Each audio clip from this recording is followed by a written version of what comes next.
So, Sonic Frontiers 2, or whatever they're gonna call it. We all know that it's gonna happen. Sonic Team has been talking about how Frontiers is supposed to be laying the groundwork for the future of Sonic, and how they want Open Zone to continue on, and Frontiers was one of the best-selling Sonic games in a long time. So it's happening. We all knew that, we all expected that, but I have been starting to wonder, is that actually a good idea? And for the record, I like Sonic Frontiers. I enjoyed the game overall. I'm not saying this because I don't want another Sonic Frontiers. I'm genuinely looking at this about whether or not it's a good business decision for Sega and Sonic Team to make another Sonic Frontiers type game. Because if we were to imagine Sonic Frontiers 2, or whatever it's gonna be, what would we realistically expect from that game? And to be honest, considering the developer making the game and the history of Sonic Team and how they've handled games, I really don't expect it to be that different from Sonic Frontiers. I'm gonna tell you right now, if you're hoping for, like, full-on real Sonic physics, that's not gonna happen. It's definitely going to be built right off the back of Frontiers, using all the same tech and the same framework and engine and everything, and they're just going to improve what's already there. And to be honest, I don't expect things to be as improved or fixed as a lot of fans would probably want. Like, a big complaint that Sonic Frontiers got is how all the platforming is just, like, stuff floating in the sky, but the actual terrain itself is just flat, boring, nothing ground. And people want the platforming and terrain to be more naturally integrated together. To be honest, I don't expect that to happen. I also don't expect the combat to be significantly improved. They might, you know, add some extra mechanics and refine it a little bit, but I imagine it's still going to be the same base framework of combat that we have in Frontiers. I imagine a lot of those dumb puzzles are still going to be there, probably relatively unchanged from how they were, you know, some new puzzle types or whatever, but they're not gonna fix the fact that these are stupid. I imagine a lot of the flawed and straight-up bizarre design of Sonic Frontiers probably isn't going to get adjusted. Like, the kinds of things I do expect to see improved is we might get multiple playable characters integrated into the main playthrough, so probably Sonic, Tails, Knuckles, and Amy. I imagine that the cyberspace levels, or whatever equivalents it'll have, will be all original level design. Hopefully, please? And hopefully not reusing assets from Sonic Generations still. That would also be pretty nice. And visually, honestly, I expect the game to be pretty much identical to Sonic Frontiers. Maybe some little technical improvements, but the general art design and art style is probably going to be the same. Honestly, I wouldn't even be surprised if it was more just islands of desolate ruins and nature, and it kind of looked like the exact same game. That would not surprise me in the slightest. I can easily imagine them still trying to rip off Breath of the Wild in terms of its tone and atmosphere, so we'll still get that soft piano music and everything. And I expect the storytelling of a Frontiers 2 to be pretty much identical to the first game.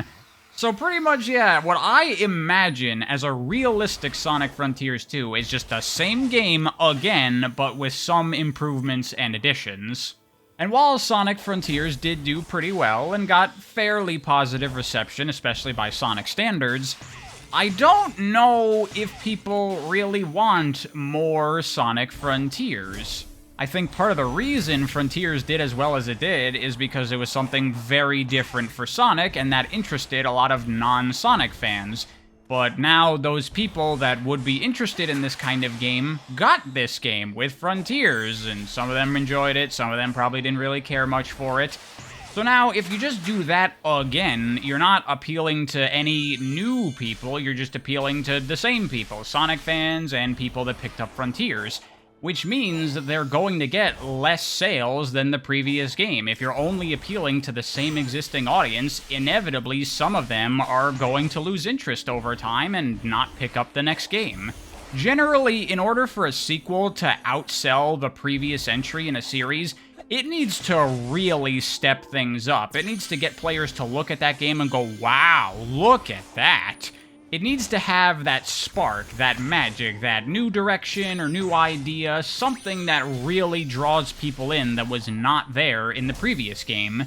And Sonic Frontiers did have that for many people. Oh, Sonic in an open world? That's new, that's different, that could be pretty cool. But that's old news by now. Frontiers 2 would need something more on top of that to really draw people in. And like I said, I expect it to be pretty much the same game as Frontiers. And I don't think that's going to draw people in and get people excited. They have a track record of thinking people want more of something than they actually do. There are many Sonic sub-series that they tried to continue, and it just didn't work out. Probably the most prominent example of this that I can think of is the storybook games, where they made Sonic and the Secret Rings, and that game sold really well. So they're like, oh, people like that, let's do a sequel, Sonic and the Black Knight, and we know for sure this is going to be a success, so we'll slap on the little thing on the cover, part of the Sonic storybook series. This is the Wii sub-series of Sonic games, and we're going to make a bunch of these. And then that was the end of the storybook series. It had 2 games. The very game in which it said, this is a series now, is the last game in the series. Why did that happen? It's because Sega did not understand why Sonic and the Secret Rings sold well. It didn't do well because it was a great, amazing game and everybody loved it. It did well because it was a 3D Sonic game that came out early in the Wii's life, and the Wii sold insane, ridiculous numbers, and there wasn't a whole lot to play at launch, so Sonic and the Secret Rings was a good pick for many people, so they bought it. But then, over the course of the Wii's life, it started getting more games, and people started playing much better stuff, and people played Sonic and the Secret Rings, and it wasn't very good. And so then you come out with Black Knight. Who wants more of that? And not many people did. And so Black Knight didn't sell very well, and that's the end of that. Same exact story for Sonic 4. What started out as a mobile game, they're like, ooh, we could put this on consoles and market it as the next mainline 2D Sonic game, and it'll do really well, and we can make a whole series of these games. It'll be great. But then they put out the first game, and people played it, and it might have sold well because of how it was marketed as the next mainline 2D Sonic game. But once people got their hands on it, they didn't want more of that, and so Episode 2 comes out, doesn't sell very well, and that's it. No more Episode 3, no more Episode whatever. Just because a game sells well, that does not mean people want more of it. Sometimes a game sells well due to the right place at the right time or effective marketing, but the game itself is bad and no one likes it, and they don't want more of that. Or even if the game is good, people might just have their fill of it and be okay and satisfied, and they're ready to move on to something else. I'd point to something like Sonic Rush as a good example of that. Sonic Rush is a great game, one of my favorite Sonic games. Came out on the DS, sold really well, got really positive reception. Well, let's do a sequel, Sonic Rush Adventure, and it's basically the exact same game. And I don't know for certain, but I presume Rush Adventure did not sell very well, because if it did, they would have done a third Sonic Rush game, but they didn't. And I could absolutely see that being the case, because Sonic Rush Adventure, you look at it, and it's just more Sonic Rush. So the only people it's going to appeal to is people that like Sonic Rush and do want more of that, which is going to be less people than the first game. And there are many other Sonic sub-series in which this is the case, like the Sonic Rivals games on PSP. Not amazing games, but Rivals was there, early days of the PSP, sold really well. Rivals 2, bigger and better, and it doesn't sell as well. No more Sonic Rivals. The Sonic and All-Stars racing games, same thing. First one does really well, now we do Transformed. Okay, no more of those. Even the Sonic Boom games on 3DS, I'd say, are probably another example of this. Shattered Crystal seemed to do pretty well, got its sequel Fire and Ice, pretty much the exact same game with some improvements.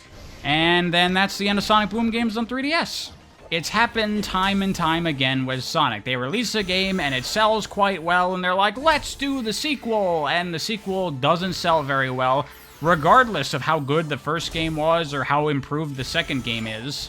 And you know what? I'd even say that Sonic Superstars fell victim to this. Sonic Mania came out, everybody loved it, super great game. Well, obviously, people want more 2D classic Sonic, so let's do another one. And Sonic Superstars comes out, and Sega themselves said that it had disappointing sales, and that was not surprising to me at all. I predicted that it would not sell as well as Sonic Mania.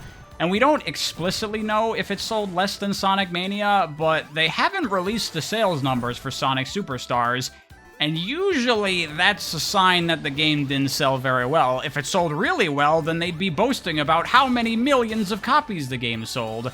So probably not too great. And of course there are many factors that contributed to that, the game being full price, the game competing with Mario Wonder, and the game not looking super great overall. But honestly, I think a big part of Superstar's problems with sales is that it's just not very exciting to people. It's just another 2D classic Sonic game, not doing anything new, not doing anything different, nothing exciting. I also honestly think selling Sonic Origins so close to Sonic Superstars might have also hurt its sales, because people would have gotten even more classic Sonic prior to this game coming out, so they would have been even more fatigued of these kinds of games. I personally feel that the very core foundational idea of Sonic Superstars was a poor decision of let's make another classic 2D Sonic game just like the original games. I don't think people wanted that. I think everyone that wanted that was satisfied with what they got from Sonic Mania. Superstars would have been the time to do something new, to push 2D Sonic in a new direction. And if it did that, I think it would have done a lot better. If it really wowed people, if it had some new art style, or new ideas, or new gameplay features, or anything that significantly set this apart from the already existing 2D Sonic games. Just being another one of a game that did well, history has showed us that that doesn't work. I mean, I guess a silver lining is that for a lot of people that hate classic Sonic, you can probably take solace in the fact that I don't think we're going to be seeing classic Sonic again, at the very least anytime soon after the disappointing sales of Superstars. I think that was classic Sonic's Black Knight, where they're like, we're going to keep on making classics. Oh, never mind. And I expect Frontiers 2 to be the same for Open Zone Sonic, and then that'll be the end of that, and then they'll try ripping off whatever else is popular in a couple of years. And the reason I've made this video is to point out this pattern in Sonic, and how I see that they might be making the same mistake they've made many times in the past, and I would like Sonic to get out of this cycle of constantly doing this same thing, and instead realizing what a good direction for the future of Sonic is.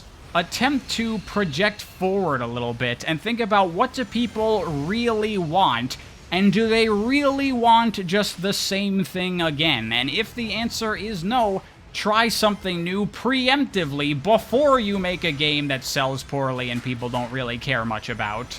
I mean, just look at Nintendo with something like Mario Odyssey. That game came out and it sold insanely well and it was super beloved by everybody, and any other company would have jumped on that immediately and pumped out a Mario Odyssey 2 as quickly as possible. But Nintendo hasn't done that, and I don't think an Odyssey 2 is in the cards whatsoever, because they are smart enough to realize that just doing that again is not going to be the world-changing event that it was the first time. They need to do something new with Mario that will excite people and get them just as interested as Odyssey did in its own unique new way. And that's the kind of direction I would like to see the Sonic series take, but realistically, who am I kidding? They're gonna keep on doing the same thing over and over again until it kills them. Sonic has been a franchise of stumbling around with no real idea of where it's going for very long, and I don't expect that to change anytime soon. And when Sonic Frontiers 2 comes out and it has disappointing sales, y'all can come back to this video and tell me I was right. I would love to be proven wrong on this, but that falls on the shoulders of Sonic Team and Sega. So come on, y'all. Prove this snarky-ass Sonic fan wrong. I want to see it.